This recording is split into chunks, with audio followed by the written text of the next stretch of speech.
Alhamdulillahilladzi anzala sakinah fi qulubil mu'minin liyajdadu imanan ma'a imanihim. Allahumma sholli ala Muhammadin wa ala alihi wa ashabihi ajma'in. Dalam hidup ini harus siap dengan kejadian yang cocok dan kejadian yang tidak cocok.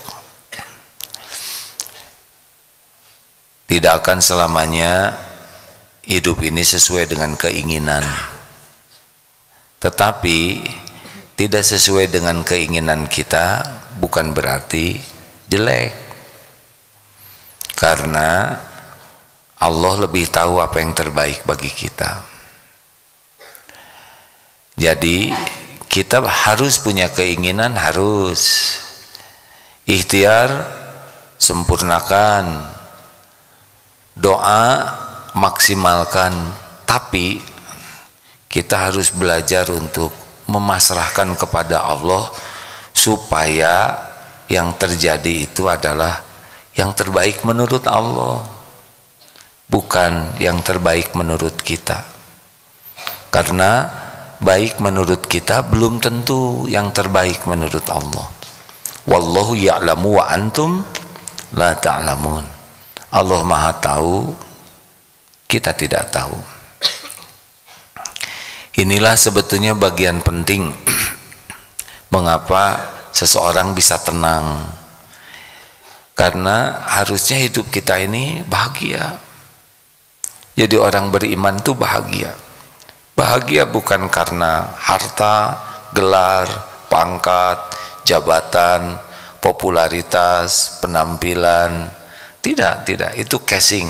Itu bukan harta, gelar, pangkat, jabatan, kedudukan, popularitas, penampilan, pujian. Itu bukan tempat kebahagiaan yang asli. Kebahagiaan yang asli itu kalau hatinya selalu bersama Allah. Jadi kalau mencari kebahagiaan tidak rumit. Ala bizikrillah tatmainnul qulub. Camkan hanya dengan zikrullah hatimu akan tentram. Tidak ada jalan yang lain. Bahagia itu milik Allah, diberikan oleh Allah kepada orang yang memang hatinya senang ke Allah, banyak mengingat Allah, melakukan apapun hanya karena nyari ridho Allah. Kalau diberi oleh Allah, dia bersyukur kepada Allah. Kalau diberi cobaan oleh Allah, dia ridho, dia jalani. Kalau diambil oleh Allah, dia rela. Apapun yang Allah lakukan untuk kita, terima dengan baik. Tidak ada komplain, karena kita adalah ciptaan Allah, kita adalah milik Allah. Setiap saat kita diurus oleh Allah, dan Allah Maha baik, tidak pernah berbuat zalim, tidak pernah melakukan sesuatu yang salah, yang buruk. Nikmat hidup itu adalah kalau memang hatinya dipenuhi dengan Allah Subhanahu wa Ta'ala, bukan dunia ini. Kalau ingat dunia langsung ingat pemiliknya, ingat rezeki langsung ingat Allah, satu-satunya pemilik rezeki, satu-satunya yang membagi, menahan, mengambil, melapangkan, menyempitkan, hanya Allah. Katanya tahun 2023 ini akan ada resesi. Ya tidak apa-apa, jalani saja, ada Allah. Katanya bensin bekal naik. Dari dulu bensin naik juga, saudara masih hidup ya. Katanya harga tanah naik. Ya tidak apa-apa, kalau Allah mau ngasih pasti ketemu kok dengan kita. Tapi saya kelihatannya tidak akan sanggup membeli rumah. Ya tidak apa-apa, ngontrak seumur hidup juga. Tidak jadi hina gara-gara ngontrak. Yang penting bisa pulang kepada Allah. Bagaimana kalau saya dihina orang, ada yang menyakiti, sama itu juga terjadi dengan izin Allah. Yang kasihan itu yang bagian menghinanya. Kalau dihina tidak bahaya, menghina yang bahaya. Seperti kita kecopetan, pasti terjadi dengan izin Allah. Yang kasihan yang mana? Yang kecopetan atau yang jadi copet? Yang jadi copet. Jadi gimana harusnya kalau kecopetan? Bersabar atau bersyukur? Kenapa tidak jawab? Kalau kita kecopetan, sabar atau syukur? Dua-duanya. Ya sabar, ya syukur. Untuk kehilangannya sabarlah, tapi untuk hikmahnya syukur. Apa syukurnya? Alhamdulillah, bukan kita yang jadi copetnya. Diambil uang, nanti dikasih lagi oleh Allah. Ada yang pernah kecopetan tidak? Ada yang pernah hilang pulpen? Jawab hadirin. Sekarang masih punya pulpen? Ya. Ada lagi rezeki itu. Ada lagi. Tidak berhenti rezeki itu. Sebelum kita mati, ya terus akan ada. Ada seorang ulama yang mengisahkan, ada orang jatuh ke sumur, tapi dia di dalam sumur itu hidup, ditolong ramai-ramai, dinaikkan ke sumur, ke atas. Sesudah ditenangkan, kemudian ada air susu, diberi minum air susu. Sehabis 1 gelas, ditanya, bagaimana ceritanya engkau bisa masuk ke sumur? Lalu dia cerita, ya tadi saya di samping begini, terus saya masuk, ternyata jatuh lagi dan meninggal. Kenapa tadi selamat? Karena ada 1 gelas air susu rezeki dia yang belum selesai, naik dulu. Makanya kalau ingat rezeki langsung ingat Allah. Cuma satu-satunya yang membagi rezeki. Emang kalau jualan seperti itu orang beli karena kita pintar jualan? Tidak. Orang beli karena Allah menggerakkan membeli ke sana. Makanya kalau dagang sibuk dengan yang menguasai rezeki. Menjelang sholat tutup. Tidak akan kemana-mana. Masa gara-gara tutup rezeki berkurang? Tidak mungkin. Yang membagikan rezeki Allah, yang nyuruh sholat Allah. Bagaimana mungkin gara-gara kita patuh kemudian Allah jadi mengurangi? Tidak mungkin. Tutup. Sedang rapat, masuk waktu sholat, berhentilah rapatnya. Solusi apapun dalam rapat itu yang terbaik kalau dibimbing oleh Allah. Mau rapat luar biasa, berapa banyak startup, unicorn start yang sekarang tutup, yang kemarin luar biasa booming. Kurang bagaimana pintar-pintarnya, pintar. Itu tidak mendatangkan rezeki. Yang mendatangkan rezeki Allah saja. Banyak yang kurang pintar juga rezekinya dikasih banyak. Ya, coba acungkan tangan. Ya. Oh, kita ya kurang pintar, ya kurang juga rezeki. Terserah Allah. Yang paling penting berkah. Ingat apa lagi? Pokoknya gelisah itu gara-gara kebanyakan mikir, kurang zikir. Kita akan menghadapi berbagai hal terus beda-beda. Ini hari ini nih ya, kita tidak tahu apa yang akan terjadi. Tidak tahu. Memang sudah ada rencana jam 8 tausiah, jam setengah 9, jam 9.30 rapat, khutbah Jumat. Tapi selebihnya tidak tahu detailnya. Dan belum tentu terjadi apa yang kita rencanakan. Tak apa-apa. Yang penting terus minta tolong ke Allah supaya diberikan yang terbaik, ya.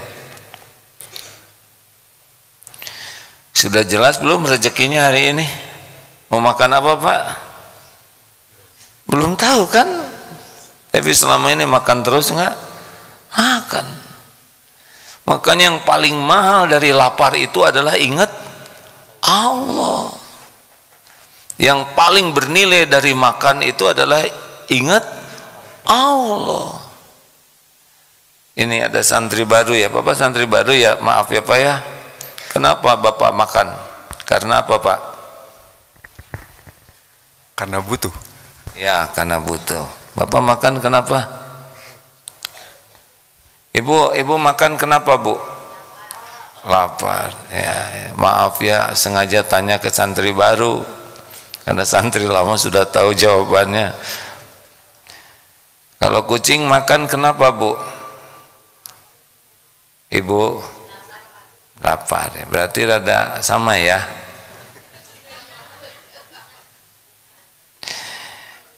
Kita makan adalah amal soleh, bukan karena lapar. Kalau kita makan karena lapar, agak sama tuh dengan marmot ya. Kenapa makan? Ya Allah, saya niat makan agar bisa menguatkan tubuh saya supaya bisa beribadah kepadamu. Gitu. Itu yang membedakan. Bahagia di sana. Tiba-tiba makanannya terlalu asin, ya tidak apa-apa. Tinggal dikasihkan ke kucing. Kucing kan senang asin, ya kan? Mudah-mudahan dia mengerti. Niatnya adalah amal soleh, semuanya. Sinilah bahagia tuh Pak. Jadi mau kejadian, mau tidak kejadian, kalau diniatkan jadi amal soleh bahagia. Dihina orang, ya sudah tidak apa-apa. Ada orang yang sebel ke kita, kasihan dia bagian jadi penggugur dosa kita. Dia menggibahi kita, berarti pahala dia dikasih ke kita. Dosa kita dipikul beliau, sebetulnya kasihan dia. Nggak usah benci, tidak usah dendam. Mau apa juga dendam, hanya bikin sakit hati. Tidak usah marah-marah. Wal 'afina 'anil nas, maafkan. Kalau ada orang kurang baik ke kita, maafkan. Karena yang rugi beliau. Kita bersabar, tidak usah marah, maafkan, tetap berbuat baik. Wallahu yuhibbul muhsinin. Gak ada ruginya. Yang rugi adalah kita yang marah, tidak mau memaafkan, dendam, rugi kita. Beginilah hidup tuh hadirin. Hidup tuh untuk bahagia. Bahagia tuh bukan pada kesenangan saja. Bahagia dalam kepahitan kita digugurkan dosa. Ingat, mayusibu muslimah, tidaklah menimpa kepada seorang muslim min nasabin, capek, lelah, habis tugas banyak, pekerjaan banyak, kuliah, ngurus anak, ngurus keluarga, kerja, capek sekali, badan tuh kadang capek. Wala wasabin, sakit, pusing, encok, asam urat, kolesterol, macam-macam, banyak jenis penyakit yang Allah ciptakan. Wala hammin, cemas, aduh gimana, wala husnin, sedih, wala adzan, gangguan-gangguan. Ada yang ngeganggu kita tuh, baik dari teman, tetangga, orang lain, yang dikenal, yang tidak dikenal, yang ngeganggu kita. Itu akan ada ujian itu. Wala ghamin, kesusahan-susahan, ngerjakan tugas susah, tugas akhir tidak selesai-selesai, kerjaan susah, nyari nafkah susah. Ada saatnya kita dibuat susah oleh Allah tuh. Hatta syaukati yusakuha, hingga tertusuk duri sekalipun, illa kafarallahu biha min khotoya, kecuali Allah menghapuskan darinya kesalahan-kesalahan. Jadi dalam capek, sakit, itu pun banyak kebaikan. yang harusnya kita tetap gembira. Dihina, difitnah dan sebagainya, ya lempeng saja, karena itu jadi penggugur dosa kita. Nah, artinya kalau kita kurang bahagia dalam hidup tuh, kita kurang benar keyakinannya ke Allah. Halo? Harusnya bahagia kita ini dalam segala keadaan. Dalam senang, susah, dipuji, dicaci, ada, tiada, lapang, sempit. Kenapa kita jadi tidak bahagia? Karena lupa ke Allahnya. Jadi tidak nyambung ke Allahnya. Hanya dunia saja, hanya nafsu saja, hanya ya tetek bengek duniawi saja. Nilai, kalau di sekolah ya yang bikin sakit hati uang, pujian, penghargaan, ya tetek bengek begitu. Kalau hatinya ke sana, ya sudah capek. Hati itu ke Allah, pemilik, penguasa, penentu segala-galanya. Makanya orang-orang yang capek itu pasti kurang zikirnya. Segala dipikir, segala diingin tahu, segala dibahas, tapi tidak nyambung ke Allah Subhanahu wa Ta'ala. Itulah masalah kita yang terbesar. Sedikit ingat ke Allahnya. Kalaupun ingat, kurang yakin. Inilah masalah terbesar hidup kita. Karena kalau kita ingat ke Allah, fadzkuruni adzkurkum, maka ingatlah padaku, aku ingat padamu. Wah, kalau kita diingat oleh Allah secara spesial, sudah beres itu. Orang tua aja ingat ke kita, ditolong kita, benar? Supaya kita diingat Allah, kuncinya sederhana, zikrullah. Ingatlah kepada Allah. Fadzkurullaha katsiran la'allakum tuflihun. نزعت أسرار قلبي